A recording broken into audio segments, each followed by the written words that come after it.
Hi everyone, it's Jendi Burwell here. I'm the priest at Albany and Greenhithe for the Anglican Church.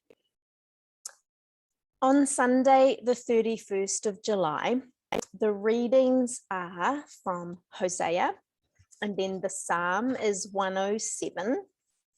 Then there's a reading from Colossians, and the Gospel is from Luke. I will put the actual readings in the description so that you can look them up and read them if you want. I will read the Colossians and the Gospel though, but then I'm actually going to speak briefly across all four of those readings. Last week we talked a little about the Hosea reading, so that might set the scene a little as well. So I will read Colossians and Luke. Bear in mind, those that gathered with us will have heard Hosea, the Psalm, Colossians and Luke. So let's read the two anyway. The Colossians reading is from chapter 3, verses 1 to 11. You have been raised to life with Christ. Now set your heart on what is in heaven, where Christ rules at God's right side. Think about what is up there, not about what is here on earth. You died, which means that your life is hidden with Christ who sits before God. Christ gives meaning to your life, and when he appears, you will also appear with him in glory. Don't be controlled by your body. Kill every desire for the wrong kind of sex. Don't be immoral or indecent or have evil thoughts. Don't be greedy, which is the same as worshipping idols. God is angry with people who disobey him by doing these things. And this is exactly what you did when you lived among people who behaved this way.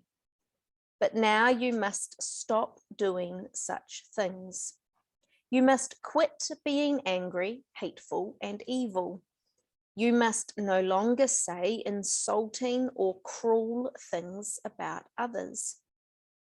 And stop lying to each other. You have given up your old way of life with its habits. Each of you is now a new person.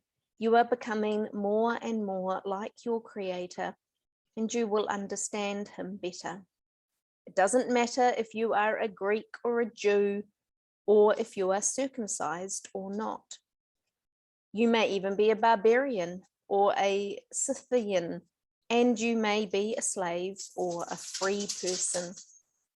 Yet Christ is all that matters, and he lives in all of us. Now I'm going to read the Luke reading, the Gospel of Luke. It is chapter 12, it's verses 13 to 21. A man in a crowd said to Jesus, "Teacher, tell my brother to give me my share of what our father left us when he died." Jesus answered, "Who gave me the right to settle arguments between you and your brother?" Then he said to the crowd, "Don't be greedy. Owning a lot of things won't make your life safe." So Jesus told them this story. A rich man's farm produced a big crop, and he said to himself, "What can I do? I don't have a place large enough to store everything." Later he said, "Now I know what I'll do. I'll tear down my barns and build bigger ones where I can store all my grain and other goods. Then I'll say to myself, You have stored up enough good things to last for years to come. Live it up, eat, drink, and enjoy yourself.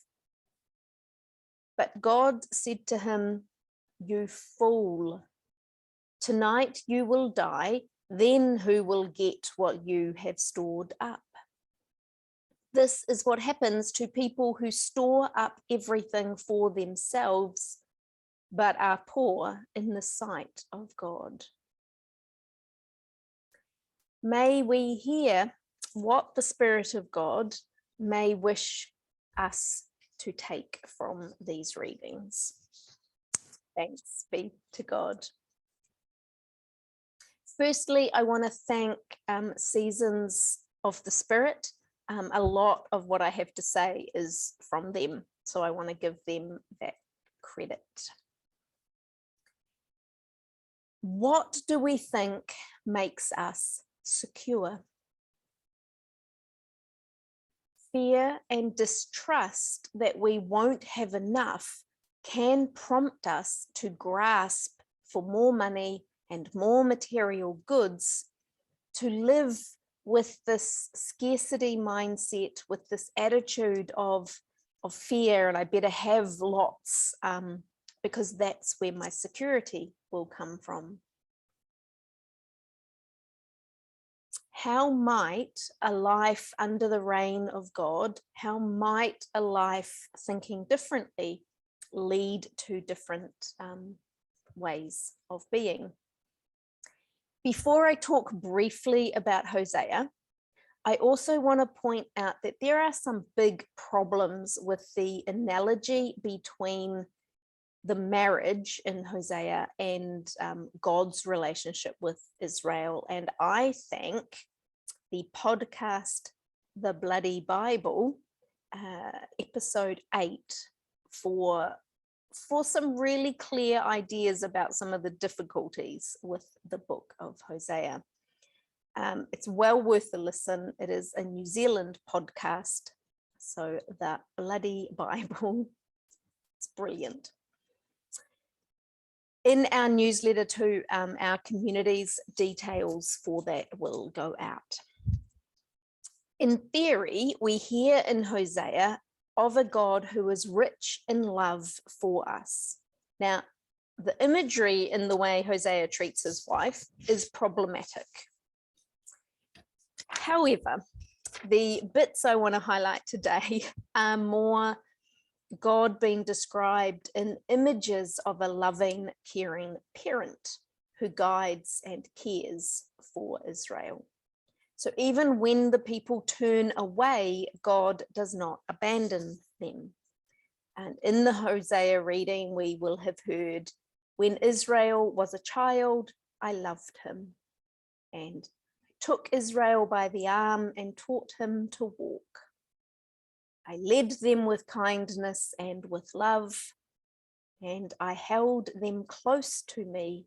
I bent down to feed them. So beautiful images of God loving no matter what. Then in the Psalm 107, this abundant love continues. He is good to us, and his love never fails. You were in serious trouble, but you prayed to the Lord, and he rescued you. The wonderful things he does for all of us. Think about the kindness of the Lord, are a few quotes from Psalm 107. And it shows this beautiful kinship relationship between us and God, a loving and loyal relationship where there is loving and mutual relationship. God rescues the wanderers, frees the prisoners, heals the sick, raises up the needy. God's love is reliable, and God's love is forever. Then we get to Paul's letter to Colossians, which I read. And let's consider love in that context. Paul explores the components of faithful Christian living, how to live in response to God's rich love for us. We are called to put aside certain behaviors. And here's something that really annoys me. And given the Lambeth conference that's going on at the moment, and if you follow any of my social media, Twitter or Facebook, you would see what I'm alluding to, or the Manly Sea Eagles rugby jersey debacle. So here's something that, as you can tell, really annoys me. The church seems to want to talk a lot about the interpretation of this bit. Don't be controlled by your body. Kill every desire for the wrong kind of sex. Don't be immoral or indecent or have evil thoughts. And I say interpretation intentionally. We see, some of us, but the church seems sometimes to be so obsessed with that bit, or the idea of don't be controlled by your body and the wrong kind of sex, whatever that may mean. We seem to be so obsessed with that we miss the next bit. Don't be greedy, which is the same as worshipping idols. You must quit being angry, hateful, and evil. You must no longer say insulting or cruel things about others, and stop lying to each other. You have given up your old way of life with its habits. We're going to look more at greedy, although bear in mind, there's all the other things too that we are told not to do: greed, anger, hate, hurtful speech, lying.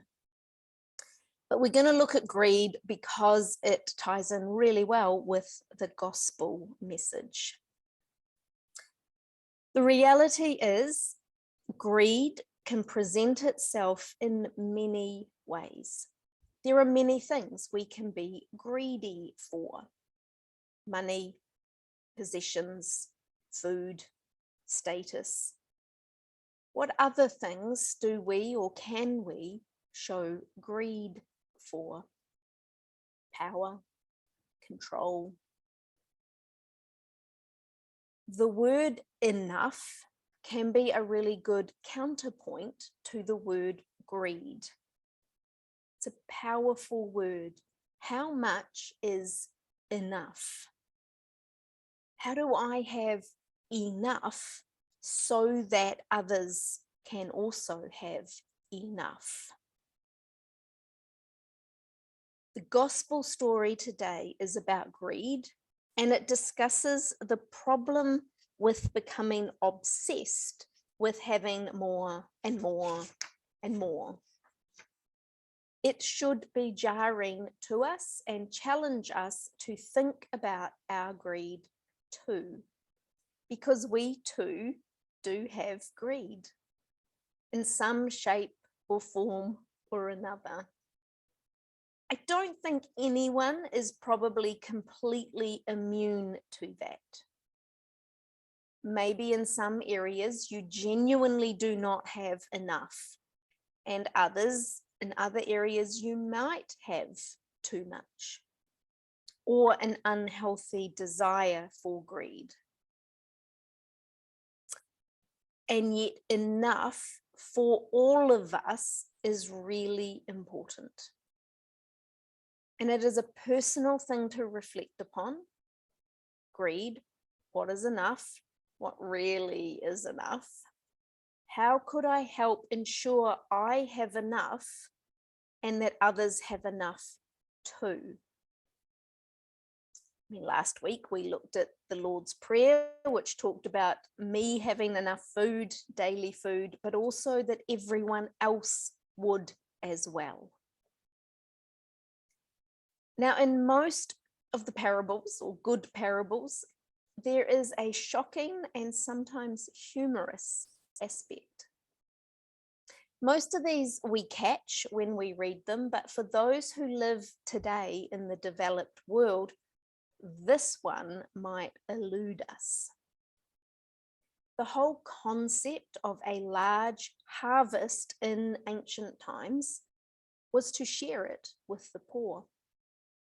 Thus, when the man harvests a bumper crop, the logical end is to think, I will store this for those who will need it. Instead, he just stores it for himself.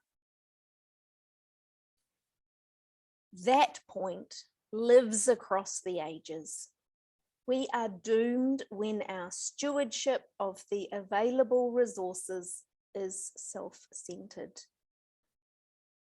Perhaps as we see with poverty and inequality and the climate crisis.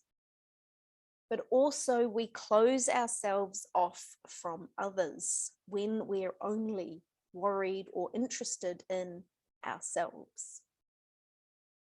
And that has a flow-on effect.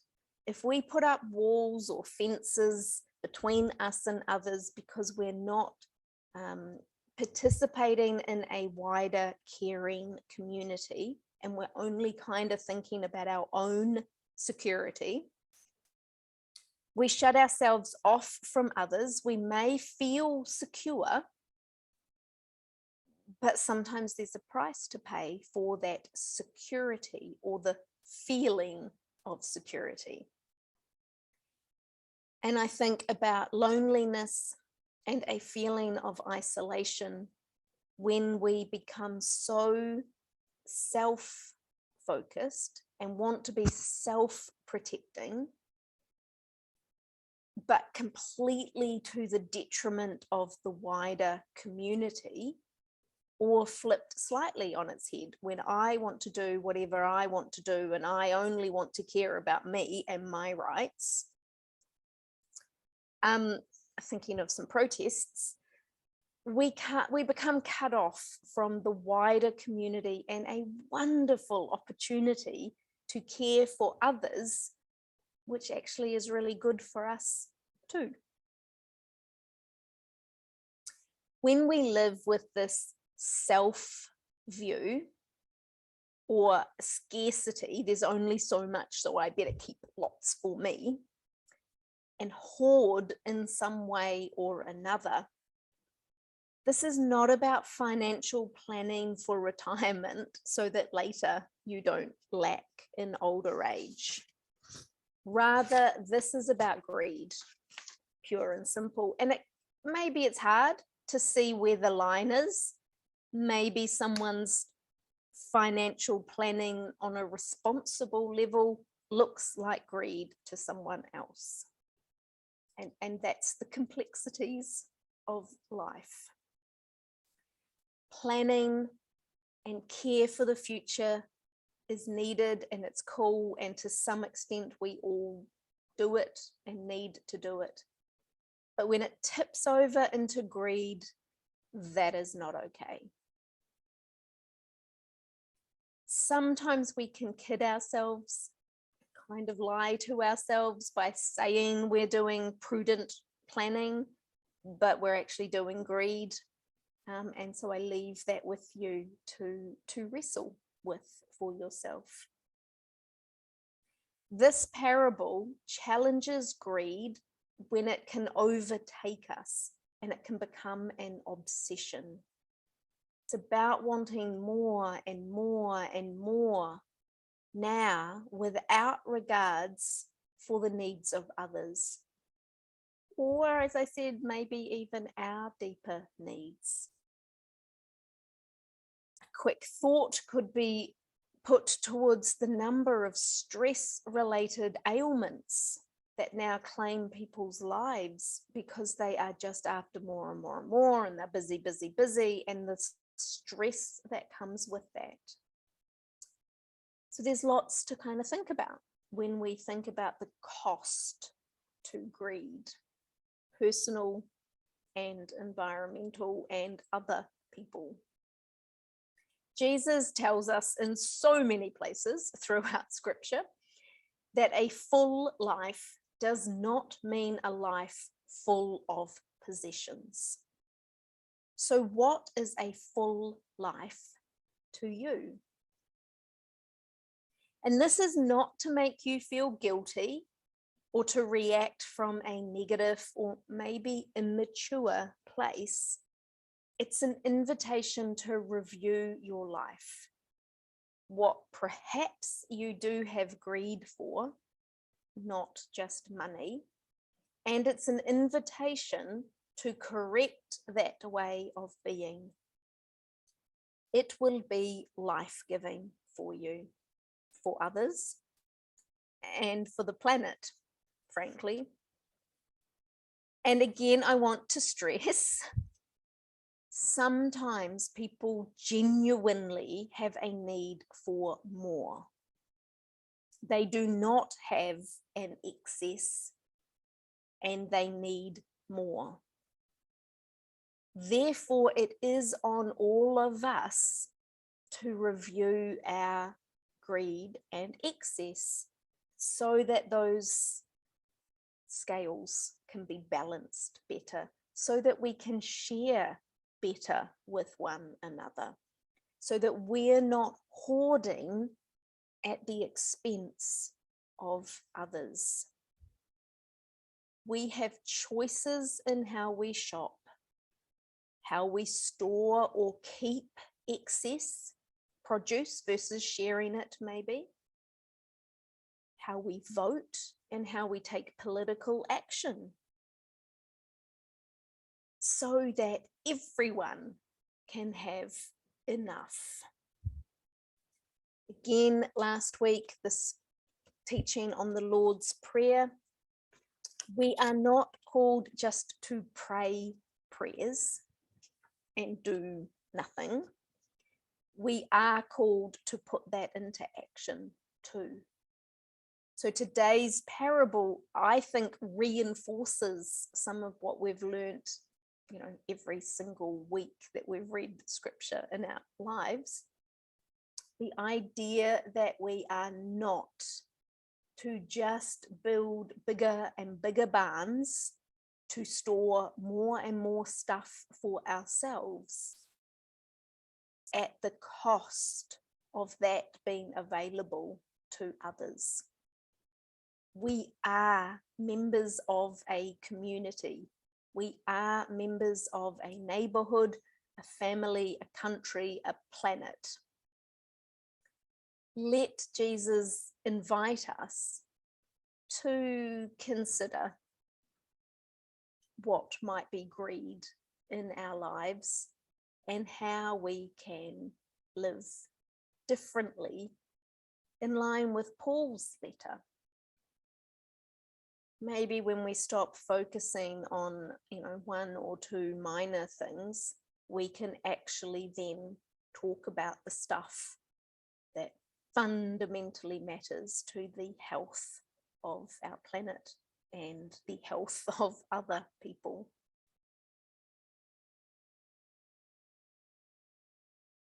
But as I often say, when I'm talking on YouTube, I am nothing more than a talking head on the computer. You get to read scriptures if you want, and you get to apply them to your life if you want. In the meantime, God bless, and I hope you have another wonderful week. By the time this is publicly available, it will be the 31st of July. So July will be all but gone. May August be amazing. Anyhow, take care. We will see you again.